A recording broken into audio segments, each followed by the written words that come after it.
বিসমিল্লাহির রহমানির রহিম। প্রিয় বন্ধুরা, আজকে রান্না করব রুই মাছ। আমি 8 টুকরা রুই মাছ নিয়ে নিলাম। এখন এই যে হলুদ, মরিচ, লবণ দিয়ে দিলাম। এই যে লবণ সব মিশিয়ে নিলাম।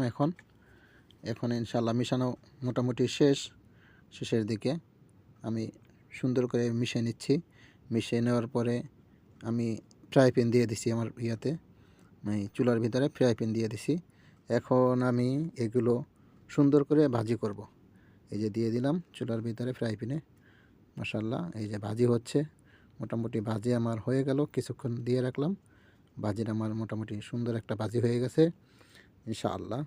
তো এখন ভাজিটা আরও সুন্দর করে ভাজতে হবে, যাতে শক্ত হয়, টাইট হয় ভাজিটা। যত ভাজি টাইট হবে ততই ভালো লাগবে আর কি। আমার মতে ভালো লাগে আর কি। ভাজি তত টাইট হয়, ভাজি বেশি, মাছ যদি বেশি ভাজি হয় তাহলে বেশি ভালো লাগে। ব্যাস, ভাজি হয়ে গেল, রেখে দিলাম। এখন এই যে রসুন, পেঁয়াজ, কাঁচামরিচ এগুলো দিয়ে একটু কষাই নিতেছি। ব্যাস, একটু কষাই নিব। সাথে মশলা সব দিয়ে দিলাম। সব মশলা দিয়ে দেব এখন। সব কিছু দিয়ে দিলাম। ব্যাস, এই যে সব কিছু দিয়ে দিলাম। 5 মিনিটের জন্য রেখে দিলাম। ব্যাস, এই যে এখন আলু দিয়ে দিলাম। আলু দেওয়ার সাথে একটু ভালো করে কষাই নিলাম, একটু মিশাই নিলাম আর কি, মশলার সাথে একটু মিশাই নিলাম। ব্যাস, মোটামুটি মিশানোর দিকে সুন্দর করে মিশাই নেওয়ার পরে হচ্ছে এখানে আমি পালং শাক দিব। আমরা যেহেতু প্রবাসে থাকি, আমরা দেখা গেছে অনেক কিছু একসাথে মিক্স করে রান্না করি। হয়তো আমাদের দেশের মানুষ এরকম করে খায় না, কিন্তু আমরা আসলে এটা দিয়ে খাইতে খুব স্বাচ্ছন্দ্য বোধ করি। 3-4 আইটেম না করে এক আইটেম করে আমরা খেয়ে উঠি। এই যে দেখুন, এখন এই যে পালং শাক দিয়ে দিলাম। ব্যাস, পালং শাকগুলো দিয়ে দিলাম। এখন সুন্দর করে এগুলো নাড়াইয়া মিশাই নিতে হবে। পুরোপুরি মিশাইতে হবে। এটা সুন্দর করে মিশাইতে হবে।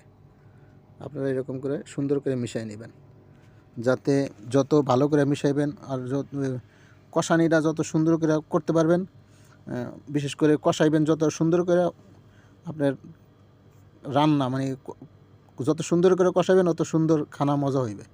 এটা মাথায় রাখবেন। তো আমি এরকম করে সুন্দর করে মিশাই নিলাম। ব্যাস, মিশাই নিতেছি।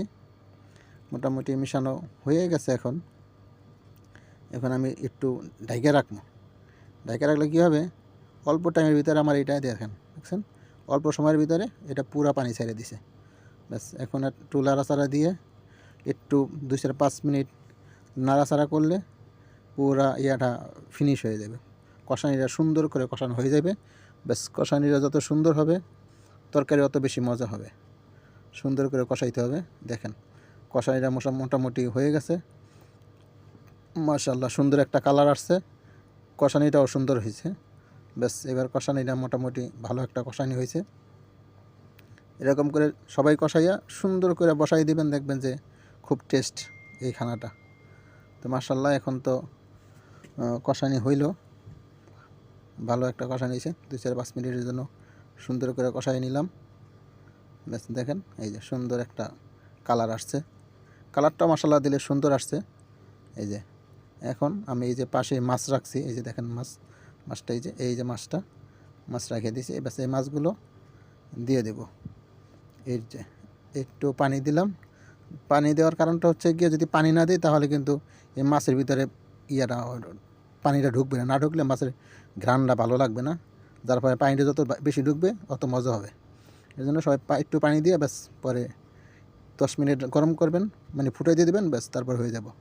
তো ঠিক আছে ভাই, আল্লাহ হাফেজ, আসসালামু আলাইকুম ওয়া রাহমাতুল্লাহ।